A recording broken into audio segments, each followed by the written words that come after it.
It was an interesting day to say the least, but Gil did a great job of keeping us in the track position game. Like a stealth fighter, Kevin Harvick seemed to come out of nowhere to drop a bomb on the competition and win a wild one Sunday during the AdvoCare 500 at Phoenix International Raceway. It was Kyle Busch who dominated early in the Valley of the Sun, while the Richard Childress Racing veteran, who started 19th, made his way quietly to the front. The new father was able to hold off Busch through a few final restarts to take the Budweiser Chevrolet to victory lane and end a 44-race NASCAR Sprint Cup Series winless streak.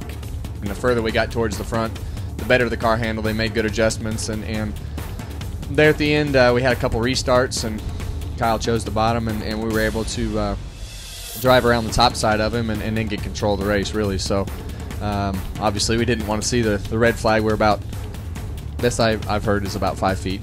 Somebody can tell me where the caution came out, but when I came by, I saw the caution light come on. I saw the flag before we had gotten to the start-finish line. So at that point you think about, man, it's 2012. What's going to go wrong? Where are we going to run out of gas? And once we got those thoughts out of our head, or out of my head, I just wanted to get a good restart and be able to get into turn one and not have any mistakes. And knew if we could get through there without any mistakes, that we could at least have a fighting chance of taking control of the bottom of the racetrack in turn 3 and 4. Denny Hamlin started third in the FedEx Toyota and only slipped one spot in the final tally to finish second after leading the middle part of the race. We obviously seem to have a better car for the long run, and we just never had the long run. If it would have went green, there was with about 25 to go, I started reeling in the 18 again. And I thought it was pretty much going to be our race to lose at that point.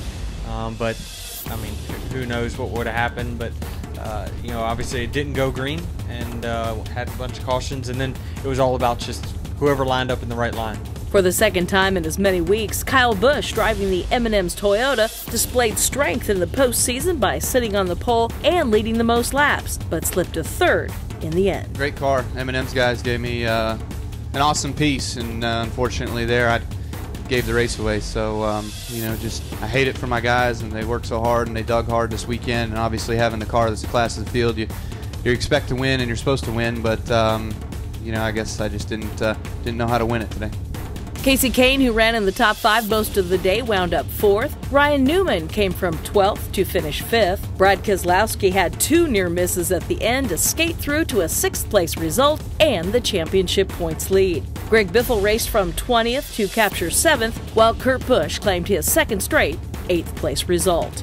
After Jimmie Johnson hit the wall, bringing out the race's 4th caution, he ended up 32nd and is now 20 points down to chase for the Sprint Cup leader, Keselowski. Kane moved up to 3rd, 50 points out, with Bowyer now 4th, 52 behind. Hamlin's 2nd place result elevated him 2 positions to 5th, 62 markers in arrears. The final event of the 2012 NASCAR Sprint Cup Series season, the Ford EcoBoost 400, hits the track next Sunday, November 18th at Homestead Miami Speedway.